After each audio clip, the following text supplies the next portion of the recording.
I've tried to come out multiple times. It hasn't been ideal. It hasn't been good. The times that I've tried to come out. By that I mean come out of the closet. It's been difficult because many times in the past when I tried, I didn't have the support that I needed. I didn't have people I could go to gain knowledge about what it's like to be homosexual, what it's like to be bisexual, what it's like to have a different orientation from the norm. And so all of this was proving to be very, very difficult for me. I remember having a really bad encounter with a counselor. This was about 3 years back. I went to a counselor to try to work through my feelings and untangle my emotions. And unfortunately, the counselor treated me disrespectfully. She shut me down. And this shut me down for a long time. I'm now 26, almost 27, and I can finally say that I've come out of the closet, and I hope to stay out this time. I plan on it because so many of my friends know now. There's no way I could go back. Granted, it'll be hard because there's no telling what kind of oppression I'm going to face in the future because of this. But I would say if you're looking for any specific word to describe like what I am, I would say I'm gay. But I would say it's a little complicated because I have a deep respect for females. I'm just not necessarily attracted to females, and so it's very, very difficult to kind of know exactly how to navigate through that. To be emotionally attracted to a woman, but not necessarily physically attracted, that can be very complex really quickly.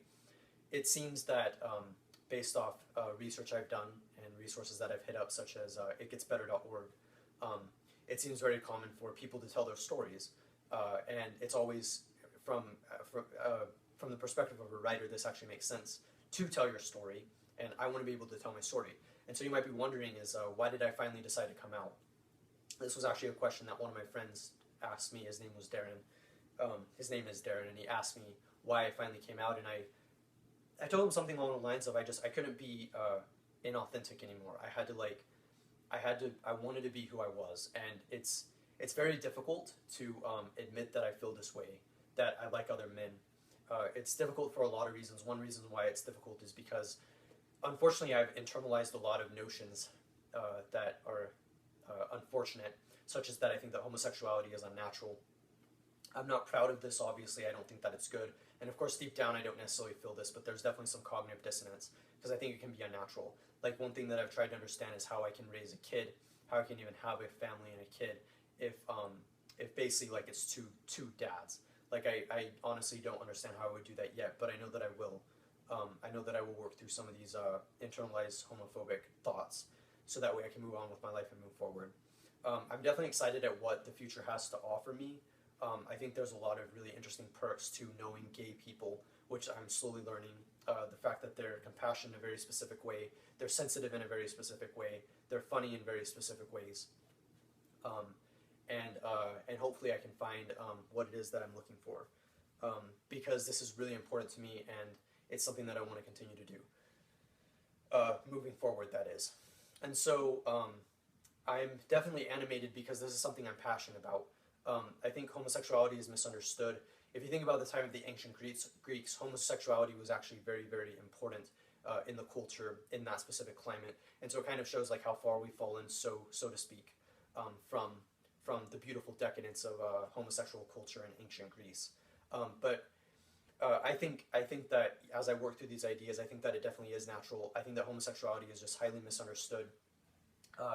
My friend Charity described it as people just don't like things that are different. They basically like things that feel the same. So this is why Syrian refugees are being stigmatized now and stereotyped, because they're different from us, and we want to call them different. We want to call them. We want to put them in a different category, in a different box than us. And this is the famous idea of Foucault, right?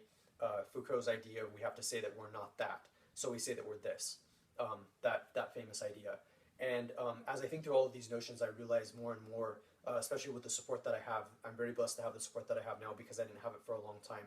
But the support that I have now, just realizing that I have the strength to do this, I have the strength to essentially continue to be myself, but to continue to explore what homosexuality means for me, to explore what homosexuality means for me as a person, and what it means as my identity. And it's something that I don't want to be afraid of anymore. It's something that I want to actually face head on, and that I don't want to run from anymore. I'm sure watching my videos are used to a lot of philosophy. I don't have a lot of philosophy. It's more just like telling my story and wanting to express like what this means to me. And I want to say that it is important. It's important because it's something that I care about. I feel like I can find a lot of love and fulfillment by admitting how I really, really feel about other males and expressing how I feel in general about my emotions and my feelings. It's sad because in our culture we shut each other down. We tell each other that it's bad to feel. We tell each other that it's bad to have feelings. I don't know where this came from, but I think that it's good to be sensitive and I think it's good to have feelings. And I think to confront this actually takes a lot of bravery. I do want to say, as a quick note though, if you want some philosophy or the argumentation for or against homosexuality, one thing that I think is cool is that people that are gay apparently have pheromones. So this suggests that it's a natural process, biologically speaking. There's also the fact that it's a physiological response that you have if you're gay. I've experienced this head on, and this is the reason I've experienced this completely. And this is what makes me realize that it's not a choice. Like, if because of the type of person that I am, I probably wouldn't have chosen to be homosexual if I had a choice. Granted, I can choose how I identify. That is definitely in my power. But why would I want to be disingenuous to myself? I wouldn't. I want to be real. I've always wanted to be as real as I can be when it comes to things that I care about. And so I would say this isn't necessarily a formal argument, but it is an argument that understand that from someone who for a long time internalized the notion that homosexuality is a choice, I finally realized how destructive that was to me. And granted, this is anecdotal and it's not necessarily even a formal argument, as I've been saying, but it definitely drives the point home, which is that homosexuality is very difficult to understand. It's very difficult to feel because you don't understand why you're having these emotions. But that doesn't mean that you can't have the emotions, and that doesn't mean that you can't act on the emotions, that you can't try to seek to understand the emotions, and that's where I'm at right now in my life, and that's what I've been trying to do. And so just to close, I would say that, essentially I would say that it's not, like what you do is a choice, and you have control over that to a large degree, though circumstances can complicate things as well as environmental factors. But I don't understand why you'd want to be disingenuous and inauthentic towards yourself. I feel like it is much better to explore like who you really are and to understand who you really are. And so I would say in that sense it's not a choice. And this is coming directly from someone who's given it a lot of thought, because I have given it a lot of thought. I can't even believe that I've basically come out of the closet. It's basically life affirming, but also but also scary at the same time. And it's very, very intense. This is Phoenix, and thank you.